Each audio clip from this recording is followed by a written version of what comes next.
Hello, my name is Web-Heribel Mercedes, and I'm going to talk about the web. So, what is the web? The web or internet, the first you need to know what is the difference between web or internet. Okay, the web or internet are not the same. The internet is the global network that connects devices around the world to reside or share information, while the web is the way of altering information through the internet. So the web or World Wide Web is a huge collection of pages that sit on the network of computers. Web is an English word that means web or spider web. The most popular information management system for transmitting data through the internet is designed as the web. The web is the diminutive of the World Wide Web, or again, or www, whose technology for its operation of HTML, URL, or HTTP were developed in 1990 by Tim Berners-Lee. To use the web, it's necessary to have internet access and a web browser, for which a dynamic page or request, also called a web page.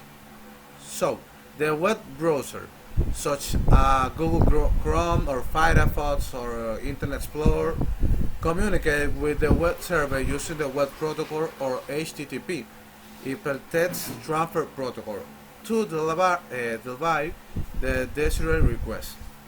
The web user use the HTML language, Hypertext Markup Language, to create a web page, which unify the web or searching and creating information to the internet. The set of associated web pages are located on a website, such as, for example, YouTube, MySpace, Instagram, WhatsApp, web, also more. Okay, hypertext. Hypertext, on the other hand, and a structured set of text, graphic, image, or sound linked together by links or links and logical connection.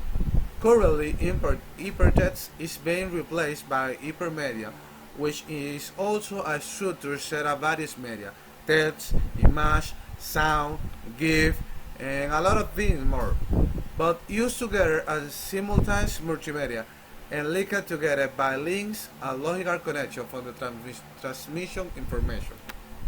Web page or website are different. First, the web page is the informative unit of the web. What is they are documents composed of text, image, audio, or video that can be accessed through the World Wide Web or www using a browser. As already mentioned, the information on web page is generally in HTML format. They also contain links that relate them to other pages whose contents are related. Okay, website. Website is a set of web pages that are relative by content and by an internet domain, and thus contribute a large information network. As an example, many companies today have a website that functions as a business card or welcome to the public. Within this website, these are various web pages with special functions that span the information read or another theme. Hence, our website should not be confused with website with web page. Sorry. So now I'm going to put a video about what is the web and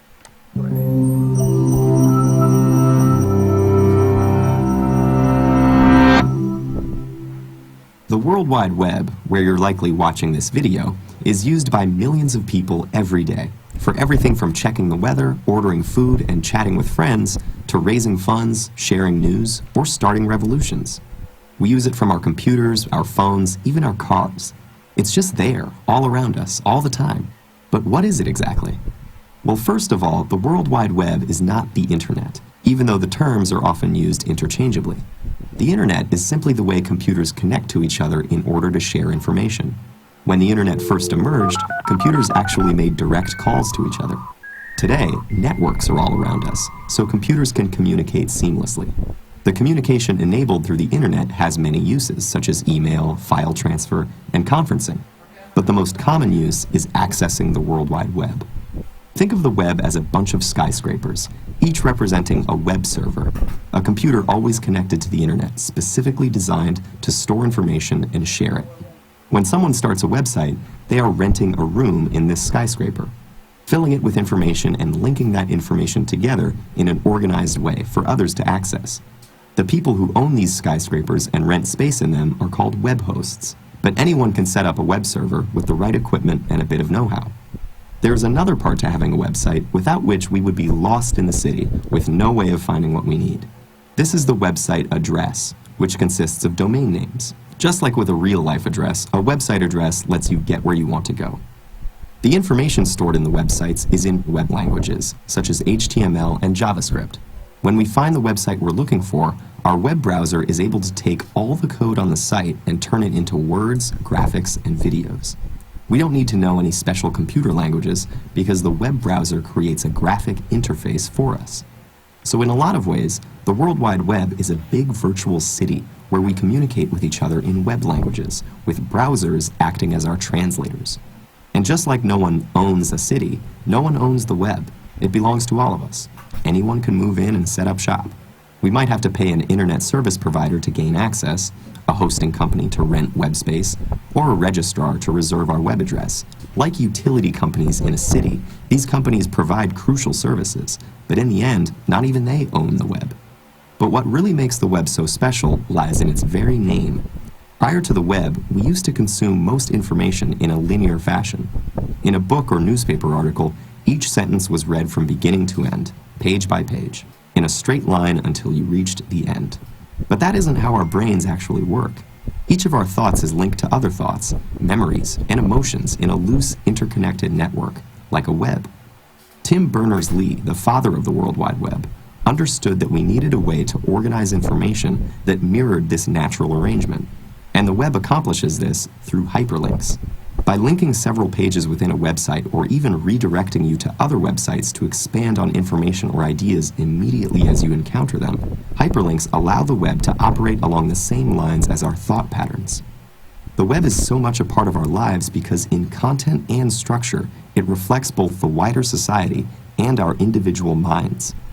And it connects those minds across all boundaries, not only ethnicity, gender, and age, but even time and space.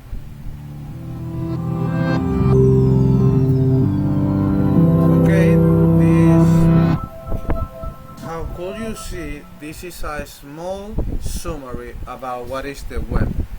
Now I'm going to put a small summary about what is the evolution of the web. It's a little large, but okay. 3 minutes. It's short. The internet is very much alive and kicking. The first generation of internet sites primarily gave information. But with the rise of sites like Facebook and Amazon, the web has become increasingly interactive.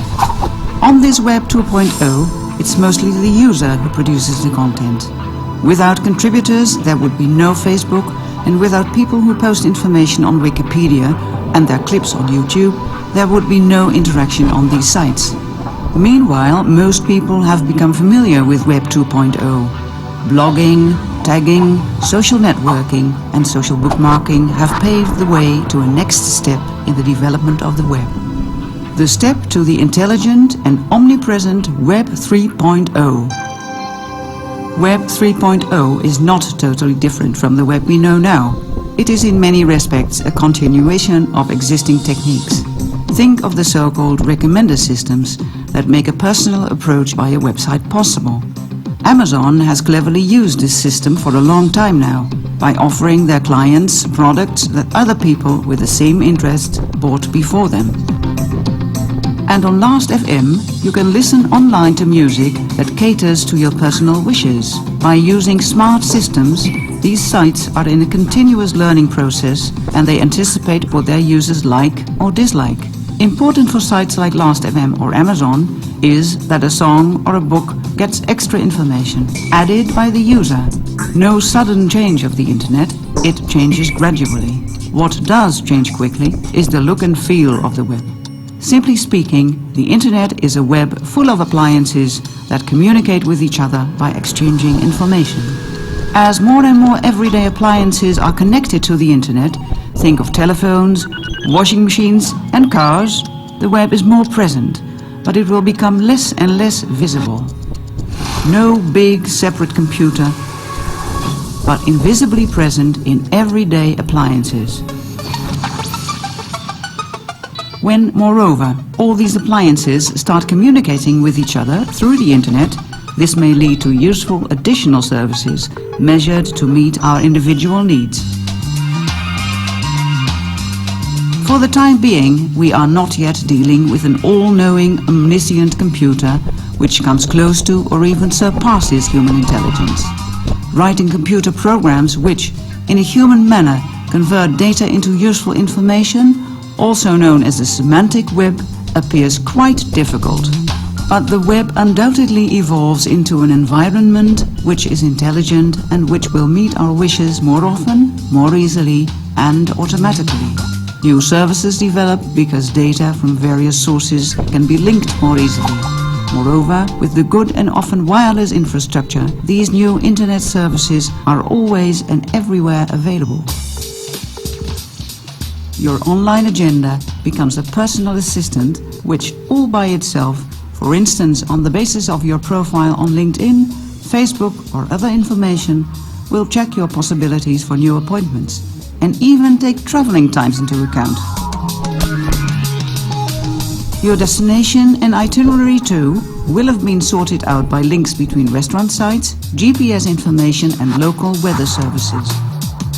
EPN, the Dutch think tank on the impact of information technology, approaches Web 3.0 from various points of view and draws attention to its implications for society. So, this is the informal presentation. Thank you for paying attention. Thanks.